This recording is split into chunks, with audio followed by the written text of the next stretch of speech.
पुरी जगन्नाथ रत्न भंडार के बारे में विस्तृत जानकारी। पुरी जगन्नाथ रत्न भंडार पुरी, ओडिशा में स्थित प्रसिद्ध जगन्नाथ मंदिर में एक गुप्त तिजोरी है जिसे रत्न भंडार कहते हैं। इसे मंदिर के बहुमूल्य आभूषणों और खजाने के संग्रह के रूप में जाना जाता है। रत्न भंडार के अंदर की चीजें अत्यधिक मूल्यवान मानी जाती है और इसे खोलने के लिए विशेष अनुमति की आवश्यकता होती है। रत्न भंडार का इतिहास सदियों पुराना है। इसमें मंदिर के देवताओं भगवान जगन्नाथ, बलभद्र और सुभद्रा के लिए इस्तेमाल होने वाले आभूषण और अन्य कीमती वस्तुएं रखी जाती है। यह भंडार मंदिर के सुरक्षा के दृष्टिकोण से अत्यधिक सुरक्षित रखा गया है। रत्न भंडार को खोलने की प्रक्रिया बहुत जटिल और पवित्र मानी जाती है। इसे केवल विशेष परिस्थितियों में ही खोला जाता है। यहाँ तक कि राज्य सरकार और मंदिर प्रशासन की अनुमति भी आवश्यक होती है। रत्न भंडार को खोलने और इसकी सामग्री की सुरक्षा को लेकर कई बार विवाद भी हुए हैं। इसके सुरक्षा उपाय अत्यधिक कठोर होते हैं और इसे खोलने के दौरान पुलिस और सुरक्षा बलों की तैनाती की जाती है। रत्न भंडार का धार्मिक महत्व बहुत अधिक है। इसे मंदिर के देवताओं की संपत्ति माना जाता है और इसका इस्तेमाल विशेष धार्मिक अनुष्ठानों में किया जाता है। पुरी जगन्नाथ रत्न भंडार का महत्व न केवल धार्मिक दृष्टिकोण से है, बल्कि यह ओडिशा की सांस्कृतिक धरोहर का भी एक महत्वपूर्ण हिस्सा है। इसे भारतीय संस्कृति और इतिहास का एक महत्वपूर्ण अंग माना जाता है। ओडिशा के पुरी में महाप्रभु जगन्नाथ मंदिर के भीतरी रत्न भंडार में रखा खजाना गुरुवार 18 जुलाई को निकाल लिया गया। इस काम के लिए राज्य सरकार की तरफ से गठित हाई कमेटी के 11 सदस्य गुरुवार सुबह 9:15 बजे भीतरी भंडार के अंदर गए। उन्हें यहां मोटे कांच की 3 और लोहे की 6.50 फुट ऊंची, 4 फुट चौड़ी अलमारियां मिलीं।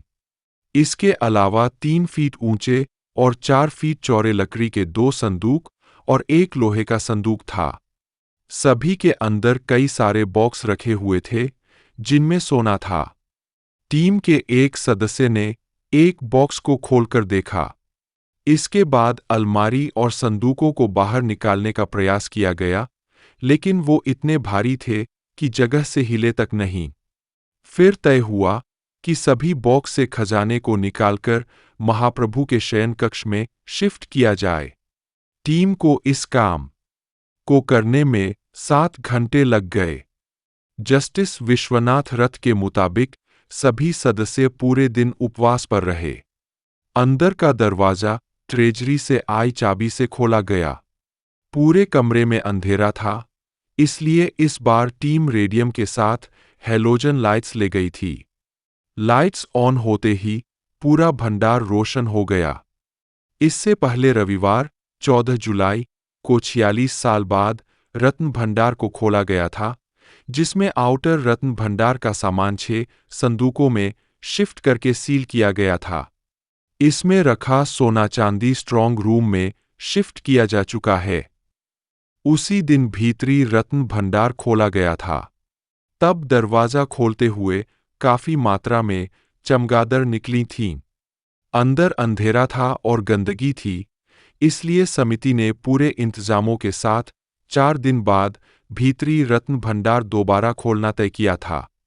गजपति महाराज दिव्यसिंह देव ने बताया कि भंडार घर में ताला लगाकर चाबी सरकारी ट्रेजरी में दे दी है। बाहरी और भीतरी रत्न भंडार का सारा कीमती सामान शयन कक्ष में है। दोनों भंडार एएसआई को सौंपे जाएंगे। वो दीवारों की लेजर स्कैनिंग करके इनकी मरम्मत का खाका तैयार करेगी। मंदिर प्रशासक और समिति सदस्य अरविंद पाड़ी ने बताया कि भीतरी रत्न भंडार में न सांप दिखे और न ही किसी सुनर का सुराग मिला। यह सब कोरी अफवाह थी। सोना और आभूषणों की लिस्टिंग और ऑडिट पर अभी फैसला नहीं हुआ है। स्नेक हेल्पलाइन के सदस्य सुवेंदु मलिक ने बताया कि हम पूरे समय भंडार कक्ष के बाहर मौजूद रहे।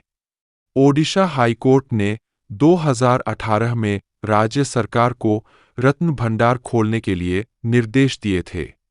हालांकि 4 अप्रैल 2018 को कोर्ट के आदेश पर जब 16 लोगों की टीम रत्न भंडार के चेंबर तक पहुंची तो उन्हें खाली हाथ लौटना पड़ा, क्योंकि ये दावा किया गया कि रत्न भंडार की चाबी खो गई है। चाबी नहीं मिली तो हंगामा हुआ, जिसके बाद तत्कालीन मुख्यमंत्री नवीन पटनायक ने 4 जून 2018 को न्यायिक जांच के आदेश दिए। जांच कमेटी ने 29 नवंबर 2018 को चाबी से जुड़ी अपनी रिपोर्ट सरकार को सौंप दी, लेकिन सरकार ने इसे सार्वजनिक नहीं किया।